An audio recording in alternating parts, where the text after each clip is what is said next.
gloire, je te laisse ces instants, Seigneur. Je prie, oh Dieu, que la puissance de la parole soit libérée, éternel Dieu de gloire. Oh Dieu tout-puissant, je prie que la puissance de l'Esprit, mon Dieu, abonde cet auditoire. Oh Dieu, je soumets sous l'autorité du Christ toutes les pratiques de magie, de l'occultisme et de sorcellerie. Je prie que la croix de Jésus soit au centre de ce culte ce matin, dans le nom puissant de Jésus-Christ, afin que des vies puissent être, oh Dieu, bénies ce matin. Dans le nom de Jésus, nous acclamons le Seigneur.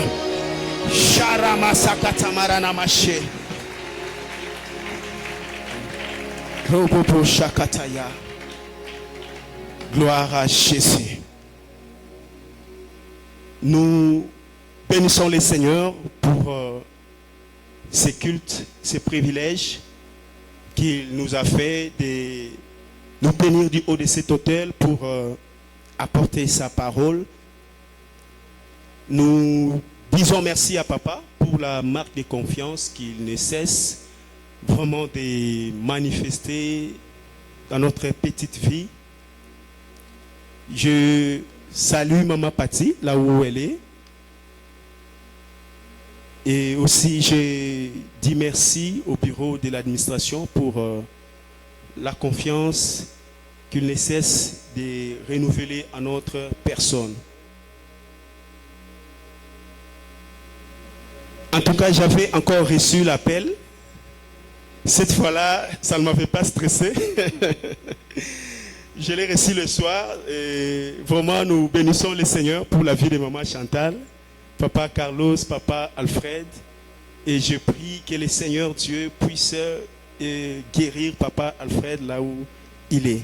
Je dis merci aux serviteurs, aux ouvriers, vous tous qui travaillez pour la réussite de ces grandes œuvres. Laisse que le Seigneur Dieu, le Dieu de notre Père, puisse vous bénir, que le Dieu de notre Père puisse vous visiter abondamment. Je vous salue vous aussi qui êtes venus écouter la parole de Dieu ce matin. Vous vous êtes déplacés, vous avez laissé vos maisons pour venir communier avec nous. Que le Seigneur Dieu de gloire vous introduise dans cette saison d'abondance dans le nom de Jésus. Je salue les internautes qui nous suivent de partout et que la main puissante de Dieu puisse les localiser là où ils sont. Alors ce matin, nous allons nous tenir debout pour lire la parole de Dieu. Je suis dans le livre de Genèse, chapitre 41, verset 29. Genèse 41, verset 29. Je ne sais pas si nous avons trouvé, puisque moi j'ai déjà trouvé. Genèse 41, verset 29. Nous allons lire tous ensemble. 1, 2, 3. Go.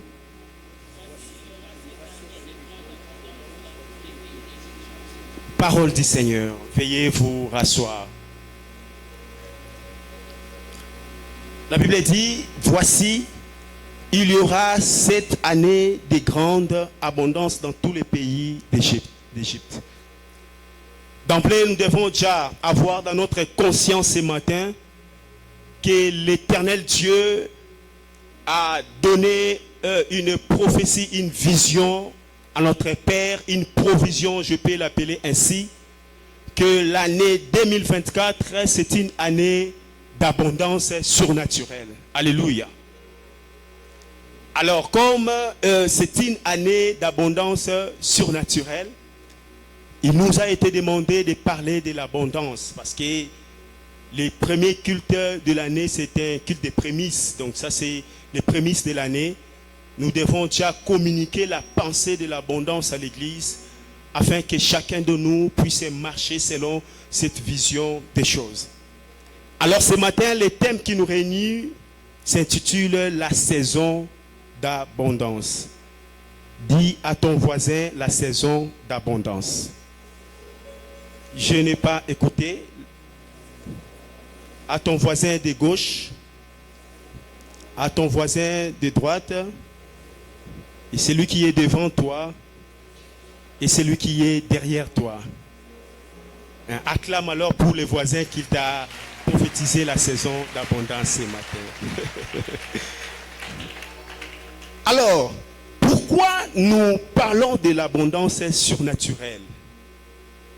C'est parce que Dieu a dit à notre Père que l'année 2024, c'est une année d'abondance surnaturelle. Alors, étant prédicateurs, nous avons l'obligation de dire à l'Église ce qu'elle doit connaître et ce qu'elle doit faire pour ne pas rater cette saison d'abondance surnaturelle. Parce que ici, quand nous parlons de surnaturel, nous voyons l'intervention divine. Alors que Dieu a des principes, Dieu a des règles qu'il soumet aux hommes afin que ces hommes puissent vivre l'épanouissement, l'abondance, le succès dans leur parcours. Alors ce matin, je vais me faire un exercice de définir des concepts. Premièrement, la saison, c'est une période de l'année qui observe une relative constance du climat et de la température. La saison, c'est aussi une période de l'année marquée par quelque chose de particulier. Donc cette année 2024, Dieu va accomplir des choses particulières dans la vie de quelqu'un. L'année 2024 ne sera pas comme l'année 2023 pour ta vie. Alors j'aimerais déjà t'annoncer que si dans 2023 tu as connu des chocs, des échecs, Dieu dans 2024, il va t'accéder ou va t'introduire dans une saison de réussite et de réjouissance. La troisième définition ici, c'est que la saison, c'est une époque où apparaissent certaines productions de la terre, où l'on a coutume soit de s'aimer, soit de recueillir grains ou fruits. La saison, c'est un temps propice aux affaires. Alors si, pendant l'année 2024, tu étais incapable d'entreprendre, tu étais incapable de faire quelque chose, ce matin, je suis venu déjà pour t'annoncer que 2024, c'est une saison propice pour que tu fasses des affaires. Alléluia. 2024, c'est une saison propice pour que tu entreprennes. Alléluia. Parce que la provision de l'abondance est répandue à chacun de nous ce matin. Et le deuxième concept ici, c'est l'abondance. L'abondance, quant à elle, est une grande quantité ou quantité dépassant les besoins. C'est un ensemble de conditions de vie où les ressources disponibles dépassent les besoins. L'abondance, c'est un sentiment de plénitude, de prospérité et de sécurité qui nous permet de vivre pleinement et sereinement. Alléluia. Alléluia. Est-ce que nous sommes là ce matin? Alors dans Genèse chapitre 41, verset 29 que nous venons de lire, nous voyons l'interprétation du songe de Pharaon. Dieu avait donné les songes à Pharaon concernant les périodes où les saisons que Israël, ou plutôt Égypte, allait accéder. Vous connaissez l'histoire. Jacob était, et plutôt Joseph était dans la prison. Il a fallu qu'on les détache de la prison pour qu'ils viennent interpréter les songes de Pharaon. Alors ici, j'aimerais déjà rassurer quelqu'un que lorsque Dieu veut introduire un homme dans la saison d'abondance, Dieu peut bouger les conditions politiques et économiques du pays afin de permettre à cet homme de jouir pleinement de sa saison. Alléluia. Déjà ici, dans ce passage, vous allez voir que Égypte, c'était un pays stable économiquement, stable politiquement, militairement et même. C'était un pays qui était stable. Mais qu'est-ce que Dieu a fait? Dieu a soufflé une saison sur Égypte, de sorte que l'on parlait de l'histoire d'un homme qui devrait bénéficier d'une saison quelconque. Alléluia. Dieu a lancé, malgré la stabilité de l'Égypte, Dieu a lancé la saison de grande abondance, les 7 années d'abondance et les 7 années de sécheresse. Alléluia. C'était parce que Dieu avait dans son agenda le projet d'introduire Joseph dans sa saison. Dans Genèse chapitre 37, vous allez comprendre que Joseph, dans la maison de son père Jacob, Joseph a eu des songes. Il a eu premièrement le songe où sa gerbe s'est redressée, s'est tenue debout devant la gerbe de ses frères. Et de l'autre côté, Joseph voit son étoile se tenir debout devant les étoiles de ses frères ou de son père. Alors, les deux éléments que Joseph a vus, premièrement, la gerbe expliquait à Joseph les lieux de l'introduction de sa saison. Parce qu'on ne cultive pas le blé à Cana. Le blé est cultivé en Égypte. Je bénis Dieu parce que papa avait annoncé le mercredi que pour vivre l'abondance, il faudra être dans un bon endroit. Alléluia. Donc Dieu avait révélé à Joseph l'endroit où il devrait entrer dans la saison de son abondance. Parce qu'on ne cultive pas le blé à Cana, mais le blé est cultivé en Égypte. La deuxième des choses, Dieu montre à Joseph l'étoile qui était au-dessus des étoiles de ses frères. Là, c'est la dimension de la royauté. Parce qu'en Égypte, les astres avaient une connotation très importante. Les astres, le soleil, les étoiles pouvaient représenter les divinités, le roi, et ainsi de suite. Donc Dieu avait révélé à Joseph que il arrivera à un certain moment, tu ne garderas pas seulement la peau des bergers parce que tu es hébreu, mais tu accéderas dans la saison de la royauté. Raison pour laquelle dans ces passages, Dieu a montré à Joseph ces deux éléments. Alléluia. Est-ce que l'église, nous sommes là ce matin? Je sens que Dieu va bénir quelqu'un ce matin. Alors nous devons noter que l'abondance que le Seigneur prévoit pour son peuple ce matin a 3 objectifs. Dites à ton voisin 3 objectifs. Alors que je préparais ce message, en réalité les objectifs que je vais donner ce matin, c'était des choses que le Saint-Esprit était en train de me souffler. Le Saint-Esprit me soufflait pour parler à l'église que l'abondance que Dieu va nous donner ce matin ou dans cette année 2024 a pour objet de nous réjouir et de consoler nos cœurs. Alléluia. L'abondance que Dieu a soufflé à l'église ce matin, c'est pour réjouir le cœur d'un homme ou d'une femme, mais aussi consoler son cœur. Parce que le Seigneur a testé dans mon cœur que plusieurs personnes ont vécu des moments de stagnation, des moments de désolation, des moments de confusion, des paradoxes durant l'année 2023.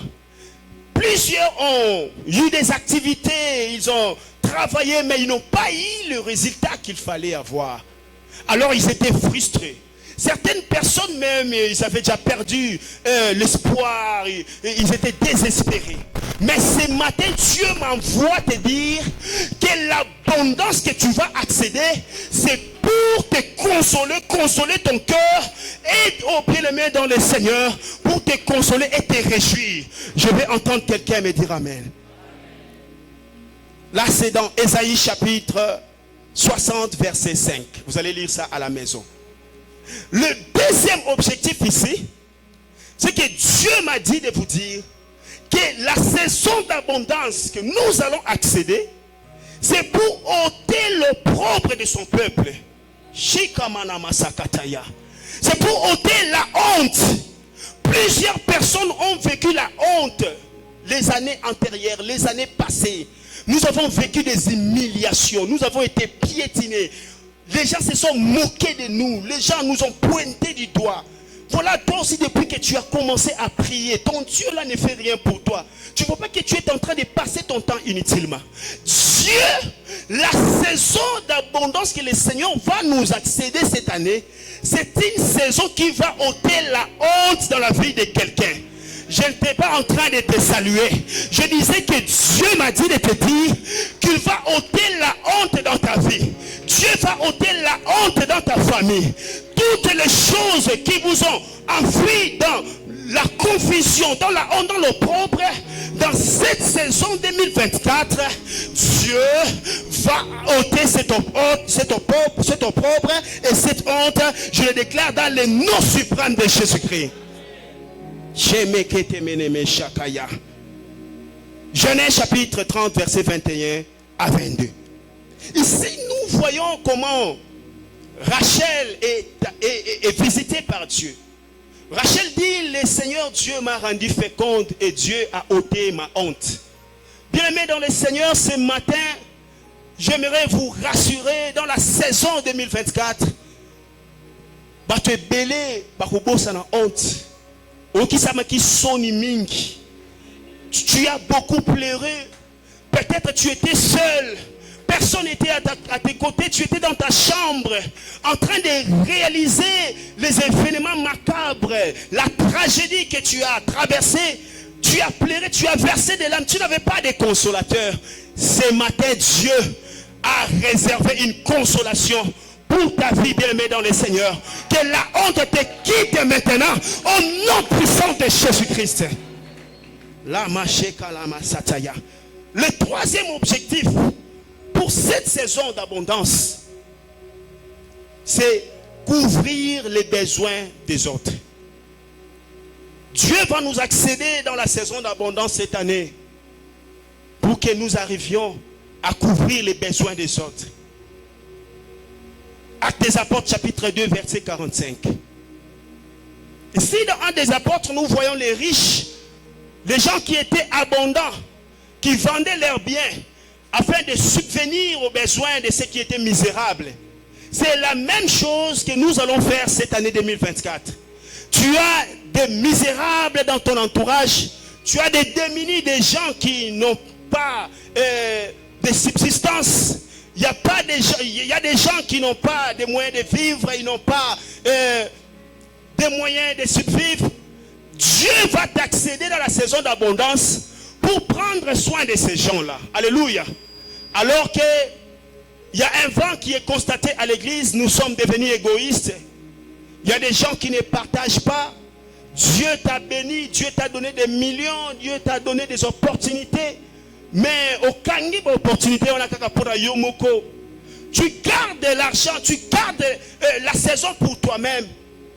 Alors qu'autour de toi, il y a des gens qui peuvent être bénéficiaires, qui peuvent être consolés par la saison, par ta saison d'abondance. Voilà pourquoi ce matin, j'aimerais déjà encourager quelqu'un à avoir ses objectifs dans sa tête. Que quand Dieu me bénira cette année 2024, je dois me souvenir des démunis. Je dois me souvenir des gens qui n'ont rien, des gens qui n'ont personne, des gens qui n'ont pas de subsistance, bien-aimés dans le Seigneur. Ça, ce sont les objectifs que Dieu a attachés à la saison d'abondance que toi et moi allons vivre cette année. Alléluia. Je vais avancer. Alors, dans la saison d'abondance, nous devons avoir la conscience qu'il existe des facteurs qui peuvent influencer cela. Il y a des facteurs qui peuvent influencer la saison d'abondance. Certes, Dieu nous a donné la provision d'accéder, de vivre l'abondance cette année. Mais il peut y avoir des facteurs qui peuvent influencer cette abondance, cette saison, positivement, tout comme négativement. Alléluia. Et le premier facteur ce matin, c'est la bénédiction de Dieu. Alléluia. C'est la bénédiction de Dieu. Genèse chapitre 26, verset 1 à 4. Et Proverbe chapitre 10, verset 22. Permettez-moi d'enseigner comme ça parce que c'est le premier dimanche de l'année. Et après, nous allons décoller par la grâce de Dieu. La bénédiction de Dieu. Proverbe chapitre 10, verset 2. Verset 22, la partie A. La Bible dit, c'est la bénédiction de l'Éternel qui enrichit. Alléluia.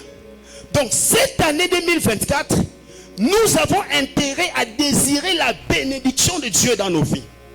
Bien aimé, Dieu doit nous bénir cette année afin que l'on vive l'abondance suffisante. Alléluia. La Bible dit, c'est la bénédiction de Dieu qui enrichit. Bien aimé dans le Seigneur, il y a plusieurs personnes qui n'arrivent pas à vivre l'abondance parce que leur vie est attachée à la malédiction. Souvent nous les voyons dans nos familles africaines. Plusieurs familles africaines soumettent les gens dans la malédiction, dans des réclamations. On met des limites. On dit ici, personne n'a droit à émerger. Personne n'a droit à monter. Personne n'a droit à aller de l'avant.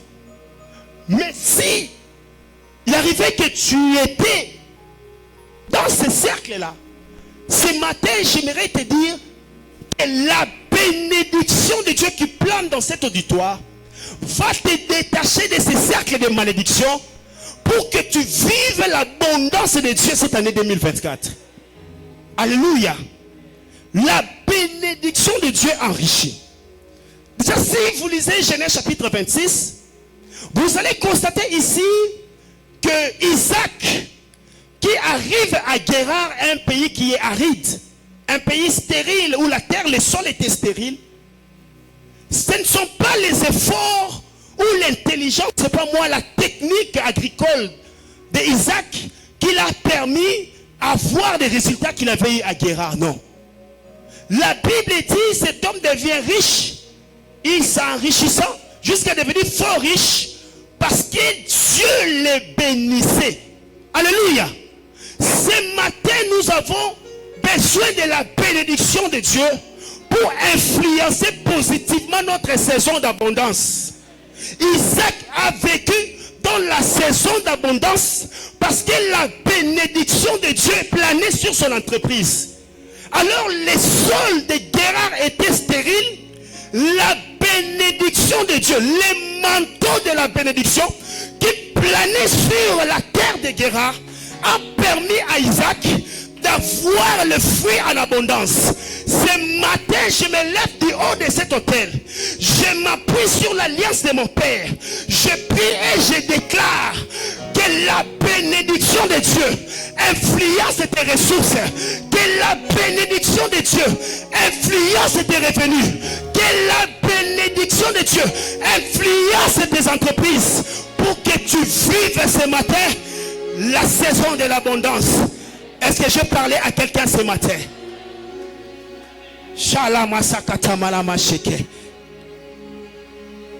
Guérar a été influencé par la bénédiction de Dieu.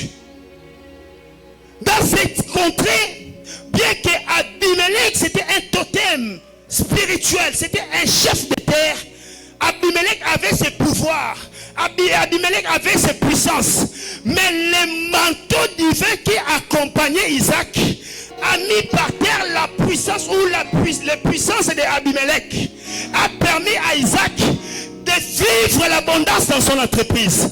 Ce matin, si tu vivais dans une saison de la disette, de la carence, si tu vivais dans une saison de la médiocrité, je prie et je demande à Dieu de t'introduire dans la saison d'abondance et que toutes les paroles de malédiction qui planaient sur toi puissent être détruites au nom suprême de Jésus-Christ.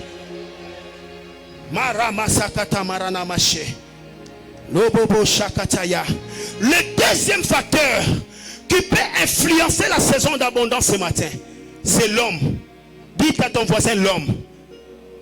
Dis à ton voisin, je peux influencer ta saison d'abondance. Non, dis ça très bien s'il te plaît, s'il vous plaît. Dis ça très bien. C'est culte prophétique s'il vous plaît. J'aimerais prêcher avec vous que l'on ait des feedbacks ce matin. L'homme peut être un facteur qui peut influencer la saison d'abondance. 1 Samuel chapitre 16 verset 13 à 18. L'homme qui peut influer dans la vie, nous pouvons avoir des catégories de personnes. Il y a des gens qui vont travailler pour nous faire du bien, pour nous pousser à accéder dans notre saison d'abondance. Mais il y a aussi des gens qui vont nous bloquer, qui vont nous combattre afin de ne pas accéder à notre saison d'abondance. Alléluia. Ici dans 1 Samuel 16, on nous parlait de l'histoire de David. Samuel est envoyé par Dieu pour oindre un roi pour Israël. Samuel arrive dans la maison d'Isaïe. Il trouve les enfants d'Isaïe, on lui présente Eliab et les autres. Samuel regarde Eliab, il dit certainement il y a le oint de Dieu ici.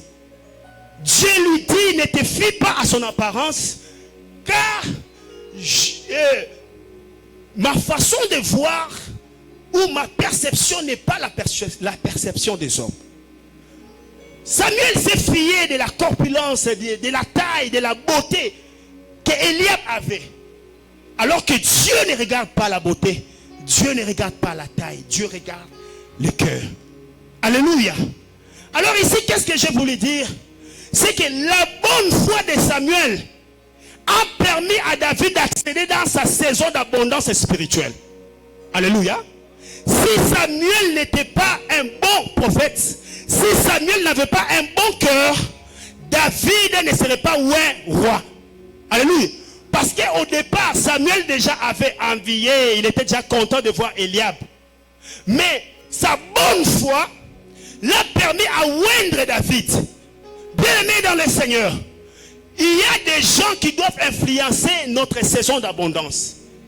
Ces gens-là doivent être de bonne foi, de bon cœur, pour nous permettre réellement à toucher à la saison d'abondance. Si tu rencontres des hommes qui ont de mauvais cœurs, bien-aimé, ils vont te bloquer. Alléluia. Moi, il m'est arrivé au travail. On était vers la fin de l'année. On avait amené un chef là, un chef indien. Papa, selon la politique de l'entreprise, chaque fin de l'année, on donne le double salaire, la gratification. Alors ce chef vient. Oh non, comment est-ce que vous donnez la gratification? Non, on ne donne plus le double salaire. Il bloque tout. Frère, Nazala blessé. De toute façon, mon thème est la moto. C'est parce que ce monsieur avait un mauvais cœur, s'il vous plaît. Alors, vous savez ce que j'avais fait? J'avais prié pour lui, Balongole Moussala. Alléluia. Donc, si vous rencontrez des gens qui ont des mauvais cœurs, bien-aimés dans les saints, ils vont bloquer vos faveurs. Ils vont bloquer vos saisons. Samuel avait un bon cœur. Et c'est ce bon cœur, c'est cette bonne foi qui l'a permis à oindre David. Parce que David était même dans la brousse. David n'était pas dans la maison. Mais à cause de son cœur bon, Dieu l'a utilisé pour oindre David roi. Ce matin, j'aimerais te demander d'avoir un bon cœur. Parce que dans cette saison d'abondance, Dieu enverra des gens vers toi. Les gens qui sont dépourvus de moyens, ils viendront vers toi. Ils viendront solliciter tes services. Ils viendront solliciter tes biens.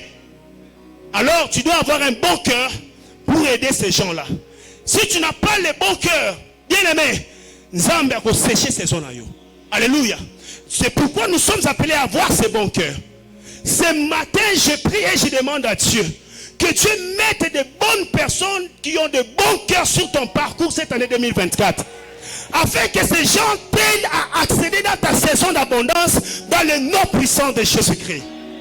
La deuxième personne que David a rencontrée sur son parcours, c'était les serviteurs de Saoul. Ça, j'aimerais lire ça. 1 Samuel chapitre 16, versets 13 à 18. Lisons ensemble. 1 Samuel 16, on lit le 18e verset. Shalama sakatamara mashiki.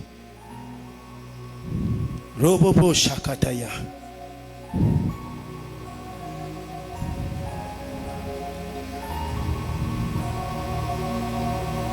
1 1 Samuel 16, 18. La Bible dit ceci. L'un des serviteurs prit la parole et dit, voici, je vis un fils d'Isaïe, Bethléemite, qui sait jouer. C'est aussi un homme fort et vaillant, un guerrier, parlant bien et d'une belle figure, et l'Éternel est avec lui. Alléluia. Donc cet homme a vendu David. Il a vendu les compétences de David. Alléluia. Alors que Saoul était perturbé, influencé par des esprits impurs, on a demandé qu'on trouve quelqu'un qui doit jouer de la harpe afin de soulager le roi. Il y a un serviteur qui se lève et dit, moi je connais quelqu'un qui est fils d'Isaïe. Ce type-là, il sait jouer de la harpe. Il parle très bien. Il a une bonne morphologie. Bien-aimé dans le Seigneur, vous pensez qu'à ce temps-là, c'est seulement David qui savait jouer à la harpe? Vous savez, vous pensez qu'à ce temps-là, c'est seulement David qui savait bien parler? Alléluia. Donc, ces serviteurs étaient une clé d'activation de la saison, de l'abondance et de la grâce royale dans la vie de David. Alléluia. Parce que quand on a amené David devant Saoul, Saoul dit à Isaïe, ton fils va rester ici parce qu'il a trouvé grâce à mes yeux. Donc il y a des gens qui doivent nous introduire dans la saison de grâce cette année. Voilà pourquoi je prie Dieu ce matin, que Dieu suscite des hommes sur ton entourage, qui vont vendre tes compétences, les gens qui vont parler de tes performances, les gens qui vont parler de ton intelligence, les gens qui vont parler, bien aimé dans le Seigneur, de ton art oratoire. Non, ce frère-là, il sait bien parler. Si nous les nommons ministres de communication, il va faire bien son travail. Ah, que cela soit ton partage ce matin, au nom suprême de Jésus-Christ. La tema sakata maramashike. Le troisième facteur ce matin, c'est les activités démoniaques. Joël chapitre 1 verset 4 et Joël chapitre 2 verset 25. Les activités démoniaques peuvent influencer une saison d'abondance. Alléluia. Bien-aimés dans le Seigneur, cette année 2024, chacun de nous doit faire un effort, doit chercher Dieu, doit prier pour avoir la révélation de son état spirituel. Je ne parle pas de l'état d'âme, mais je parle de l'état spirituel. Parce que l'esprit, c'est une porte. Alléluia. Alléluia. C'est une porte qui peut faire entrer des saisons de grâce ou des esprits. Alléluia.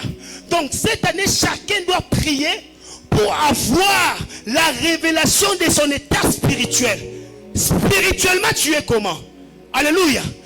Spirituellement, tes mains sont comment? Spirituellement, ta langue est comment? Spirituellement, tes pieds sont comment? Alléluia. Lazare, avant qu'il soit délié totalement, on nous a présenté qu'il y avait des linges qui les bloquaient. Donc, avant qu'ils s'émeuvent, il fallait qu'on les délie. Donc, c'est une dimension spirituelle que la Bible nous présente. Donc, pour vivre la saison d'abondance cette année, tu dois connaître les enjeux spirituels, connaître ton état spirituel. Tes mains sont comment? Est-ce que si tu produis, tu investis, tu travailles, est-ce que cela va produire? Quel est l'état de tes mains? Je donne ce témoignage. Un jour, nous étions à Django avec un groupe de bien-aimés. Nous étions en train de prier. Nous avons prié, nous avons prié, nous avons prié. Et Dieu a ouvert les yeux d'une maman qui était à côté. Dieu montre à cette maman que les mains d'un frère avec qui l'on priait, c'était criblé, c'était troué. Alors tout ce qu'il recevait comme finance, ça sortait. Ce frère-là a vécu la galère. Ce frère-là souffrait. Il avait l'ignorance. Il priait Dieu, il servait Dieu. Mais il avait l'ignorance de son état spirituel. Il ne savait pas que ses mains étaient déjà détruites. Ses mains étaient criblées. Alléluia. Ce matin, bien-aimé dans le Seigneur, tu dois chercher la révélation de ton état spirituel. Quand tu travailles là, est-ce que ton entreprise produit? Est-ce que tu as les résultats qu'il faut? C'est pourquoi il y a certaines personnes à qui on a sauté comme Tu ne fais que chuter.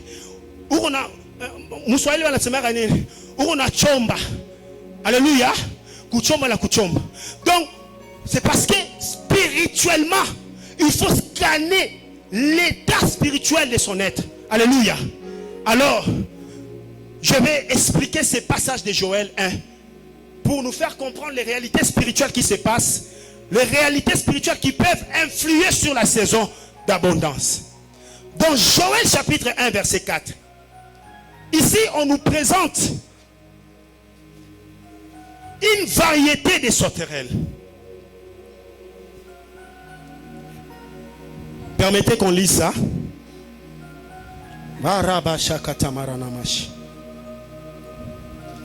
La Bible dit ceci: c'est qu'a laissé les gazam, la sauterelle l'a dévoré.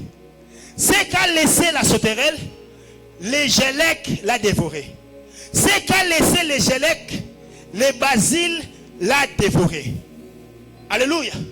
Et si vous lisez dans Joël chapitre 2 25, ici à la fin Dieu dit que ces insectes là c'est l'armée que j'avais envoyée pour te détruire. Alléluia. On nous présente les insectes ici. Ces insectes représentent en fait une lignée de démons. Alléluia. Est-ce que nous sommes là ce matin? Ces insectes ici, Dieu les présente comme étant une armée spirituelle pour détruire les semences, pour détruire les saisons. La Bible dit c'est que les gazam a laissé la sauterelle la dévorer. C'est que la sauterelle a laissé les gélèques la dévorer. Qu'est-ce que je vais dire par ici? Ici, la Bible représente la vie de l'homme comme une plante. Déjà, dans Jean chapitre 15, verset 5, Jésus-Christ dit, je suis le cep et vous êtes les sarments. Donc déjà, Jésus lui-même, il s'est représenté comme une partie d'une plante. Donc dans la botanique spirituelle, ici c'est la botanique spirituelle. Dans la botanique spirituelle, les diables utilisent des démons pour affecter certaines parties des hommes, spirituellement, afin de bloquer leur saison, de bloquer leur épanouissement. Ici, la plante a comme des parties la fleur, les feuilles, les racines, les troncs incorporés avec les branches, il y a aussi les fruits. Alors ces insectes ici, cette variété d'insectes, comment est-ce qu'elles fonctionnent dans la vie de la plante? Les gazam dévorent les fleurs. Alors que une fleur, c'est un organe reproducteur. C'est autour de la fleur que se fait la pollinisation. La pollinisation, c'est un procédé de transfert de pollen. Alors, pour qu'une plante soit féconde, pour qu'une plante arrive à produire les fruits, il faudra que le pollen puisse se déplacer d'un organe mâle vers l'organe femelle qui est toujours dans la fleur. Alors, les gazam vient, il détruit la fleur. Et aussi la fleur est la beauté de la plante. La fleur dégage les parfums. Alléluia. Alors les gazam, quand il vient, il détruit la fleur. Et la plante perd sa beauté. Le deuxième insecte ou la deuxième variété de sauterelles, c'est la sauterelle. La sauterelle, quand elle vient dans la plante, elle dévore les feuilles. Alors que les feuilles assurent l'alimentation de la plante par le processus de la photosynthèse. Le soleil transforme l'énergie et produit les glucoses pour que la plante arrive à se nourrir. Alors lorsque la sauterelle vient, la sauterelle détruit la feuille et la plante n'a pas de nourriture et cette plante-là va faillir. La troisième variété ici, c'est les gélèques. Les gélèques pénètrent dans les troncs et les branches. Or, c'est dans les troncs qu'il y a les libères et les phloème. Ce sont des tissus conducteurs de la sève. La sève quitte la partie supérieure de la plante pour descendre vers la racine, et la sève aussi monte de la racine vers la partie supérieure. Donc les troncs représentent la vie de la plante. Alléluia. Donc si le tronc est détruit, la plante n'aura pas des éléments nutritifs conséquents pour sa survie. La quatrième variété ici, c'est les asiles. Les asiles, c'est une variété des sauterelles qui attaque ou qui est une larve ou un ver vivant dans les profondeurs du sol. Lui, quand il vient dans la plante, c'est pour détruire les racines. Parce que la racine est dans le sol. Le sol, c'est son lieu d'habitation. Alors, la racine, c'est la base de la plante. Alléluia. La racine est la base de la plante. Donc, ces 4 insectes, quand ils arrivent dans la vie de la plante, ils la dévorent. Alors, l'évangéliste Yeshua Isha, dans son livre Les combats spirituels, il décrit l'activité spirituelle ou démoniaque de ces insectes. Alors, est-ce que nous sommes là ce matin? Ça, c'était pour les amoureux de la connaissance. Est-ce que nous pouvons acclamer le Seigneur, s'il vous plaît?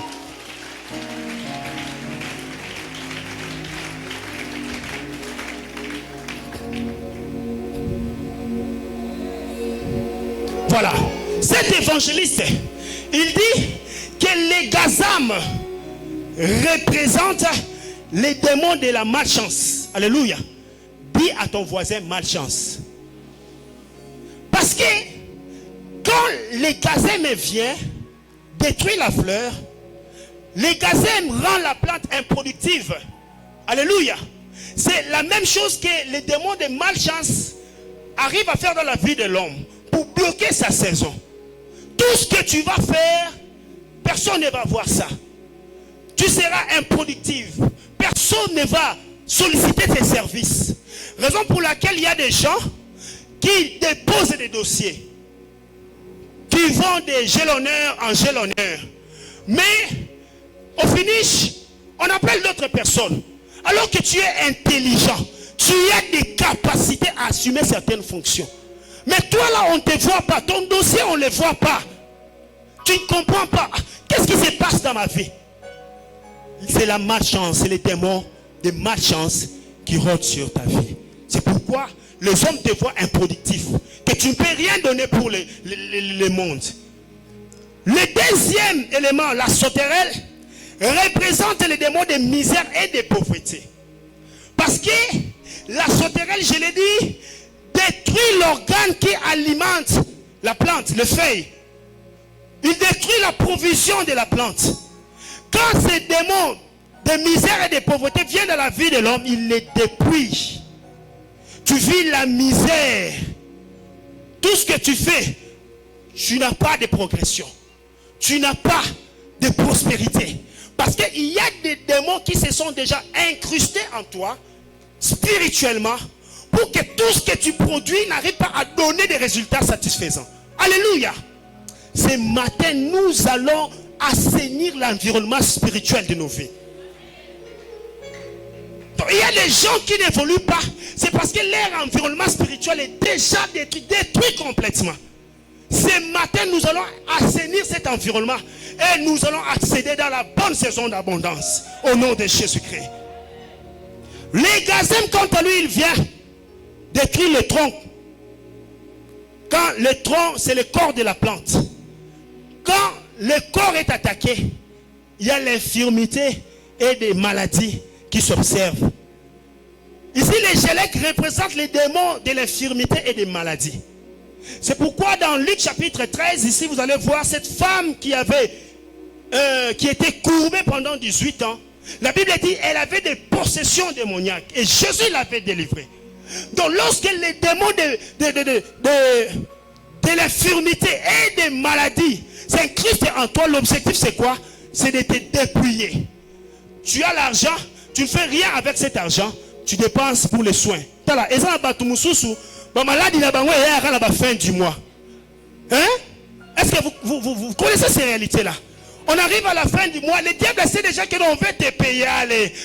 Créer ma rhume, ma malaria persistante, de sorte que tu dépenses tout ce que tu as gagné. Alléluia. Ça, c'est l'activité des Gélec qu'il opère dans la vie de l'homme. Alors ce matin, je vais mettre fin à cette saison dans ta vie au nom de Jésus-Christ. Si tu vivais une saison d'infirmité et de maladie, je me lève en tant que fils de prophète ce matin. Je détruis cette saison, je détruis cette puissance au nom puissant de Jésus-Christ. Le quatrième élément, c'est les asiles. Les asiles représentent les démons d'incrédulité. Parce que la racine, c'est la vie de la plante. C'est la vie spirituelle de l'homme, représente la vie spirituelle de l'homme. Alors que si spirituellement, tu es déjà par terre, bien aimé, tout ce que tu vas faire, ça ne va pas émerger. Ces démons ici, ils créent l'incrédulité dans le cœur. Vous voyez, même quand je parle de la saison d'abondance là, quand le père était sur cet hôtel, il a parlé que non, 2024 c'est une saison d'abondance. Ça fait 5 ans. C'est parce que les démons de asile fonctionnent dans la vie de cet homme. Alors, au regard de toutes ces réalités démoniaques, l'Église, nous devons avoir la conscience de notre état spirituel. Si tu travailles dans la vie et que tu te rends compte que rien ne marche, pose-toi la question. Tu n'as pas un gazam quelque part dans ton état spirituel? Est-ce que les asiles ne rôdent pas tout autour de toi? Est-ce que les Gélec n'est pas sur ton environnement? Est-ce que la sauterelle n'a pas dévoré quelque part quelque chose dans ta vie? Alléluia. Alors, pour chuter, que faire pour vivre la saison d'abondance? Dites à ton voisin, que faire pour vivre la saison d'abondance?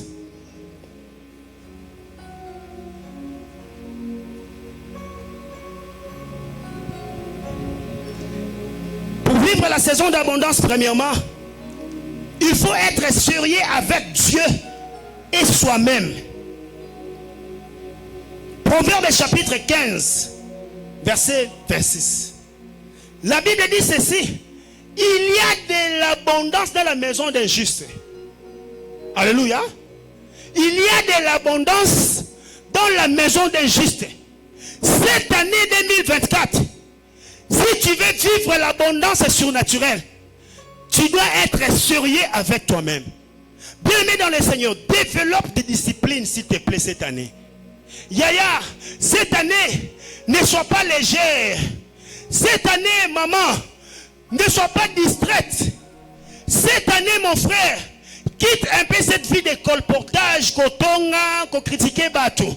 Mettez ça à côté. Parce que la saison que l'on parle ici, c'est la saison sur l'abondance surnaturelle. Alors c'est la saison où Dieu va interagir. Alors si Dieu veut agir, Dieu ne doit pas te trouver avec des histoires, des futilités, des choses qui sont vraiment viles devant la face de Dieu. Car la Bible dit, il y a de l'abondance dans la maison d'un juste. Si tu es plus juste cette année 2024, Dieu va t'approvisionner de son abondance au nom de Jésus-Christ. Tu dois également, bien-aimé dans le Seigneur, refuser de perdre ta saison à cause des cadeaux ou des présents de courte joie. Alléluia. Je vais expliquer ça.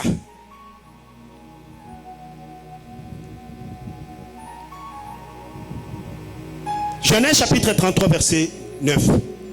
Ici, nous voyons Jacob qui vient rencontrer Ésaü pour faire table rase avec Ésaü. Jacob vient avec les biens, il vient avec des présents pour donner à Ésaü. Ésaü lui dit: non mon frère, garde ça pour toi, car je suis déjà dans l'abondance. Alléluia. Ésaü savait la malignité de Jacob, qu'à chaque fois que ce type me donne quelque chose, c'est pour me ravir une autre. Alléluia. Bien-aimé dans le Seigneur, à chaque fois que tu vas te te mettre pour gagner les points sexuellement transmissibles, sache que tu es en train de perdre une saison que Dieu a préparée pour toi cette année. À chaque fois que tu seras dans l'entreprise, tu seras quelque part bien aimé dans le Seigneur, évite de prendre des choses qui n'honorent pas Dieu, car ces choses-là vont te récupérer ta saison d'abondance. Tu es devant un prof, il dit non, moi je vais aller avec toi. Dis à ce prof-là, je suis déjà dans l'abondance de la réussite, parce que cette année c'est mon année de réussite. Alléluia, bien aimé dans le Seigneur. Voilà pourquoi ce matin je demande à Dieu de donner à quelqu'un la force de se tenir debout, la force de se discipliner, la force d'être encore juste, pour que le péché ne soit pas trouvé dans ta maison, au nom suprême de Jésus-Christ. L'étémé kataya. La deuxième des choses à faire pour vivre une saison d'abondance spirituelle,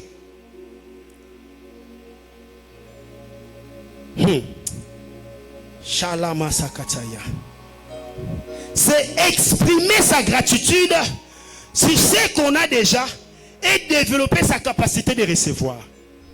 Exprimer sa gratitude et développer sa capacité de recevoir. Là nous sommes dans Matthieu chapitre 14 verset 19 et 1 Roi chapitre 10 verset 10. Pourquoi exprimer sa gratitude sur des choses qu'on a déjà? Je lis un article sur internet où on dit comment faire pour gagner, pour attirer une saison d'abondance. Dans cet article-là, on dit ceci: la gratitude a un pouvoir de créer une saison d'abondance. Quand tu es reconnaissant de choses que tu as déjà, j'ai le véhicule, j'ai la maison, j'ai ceci, tu reconnais ce que tu as. Déjà dans la nature, dans le monde spirituel, tu crées un potentiel, une énergie qui va attirer les autres biens vers toi pour que tu sois dans l'abondance. Alors je vais prouver ça dans la Bible. Dans Matthieu chapitre 14 verset 19. Ici on présente à Jésus 2 poissons et 5 pains. Jésus-Christ prend le poisson et le pain.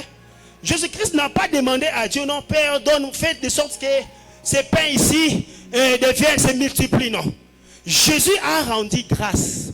Jésus a exprimé la gratitude que Dieu l'a toujours donnée quand il en a besoin. Alléluia.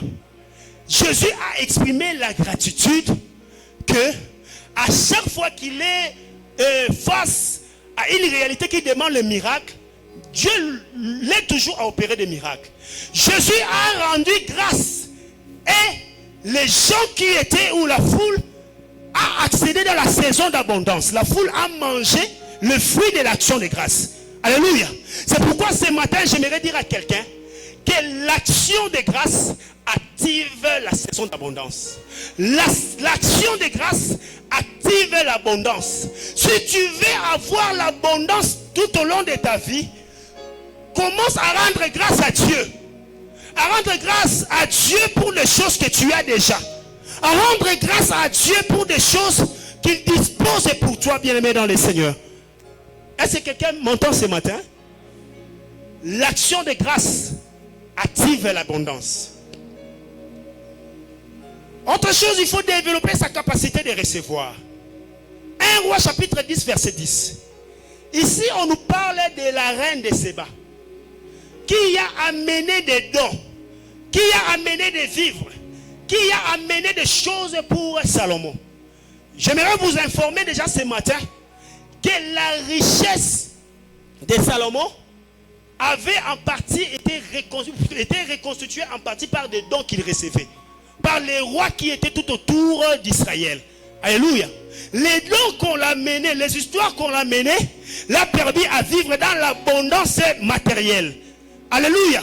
Ce matin, développe la capacité de recevoir les dons. Parce qu'il y a des gens qui n'aiment pas des cadeaux. Et ça, on peut essayer cadeau, on peut essayer peut-être sabat. À ce sabat, on a tchon quoi tol. Il prie, chica, j'envoie les fées, j'envoie les fées. Et la pluie s'abat sur les souliers c'est bébé. Alléluia. Alors, c'est lui qui reçoit des cadeaux. Tu reçois des vestes. Tu reçois des souliers. Après un certain temps, tu regardes ton garde-robe, tu vas trouver que tu as 50 vestes. Ça, c'est déjà de l'abondance, non? Vestimentaire. Alléluia. C'est l'abondance vestimentaire. Donc, à chaque fois qu'on va te donner des biens, bien aimé, Zoa Swena Yango, garde ça très bien jalousement. Alléluia. Ce matin, veste dans la c'est quelqu'un d'entre nous qui m'avait donné ça. Alléluia. Alors, je l'ai dit, comme tu m'as donné les dons, moi là, je vais te faire plaisir. Nakolata yango, donc lobi na lati, dimanche na la, ti ekobeba. Alléluia. Donc, toi aussi fais de la même chose. Quand on te donne un cadeau, quand on te donne un présent, valorise le présent qu'on te donne. Il ne faut pas mettre les cadeaux qu'on te donne, tu le mets, c'est pas moi, ou au lati yangote, alors tu frisses la personne qui t'a fait les cadeaux. Alléluia. Ce matin, nous devons développer notre capacité de recevoir pour que l'on soit dans l'abondance. Est-ce que quelqu'un peut acclamer le Seigneur?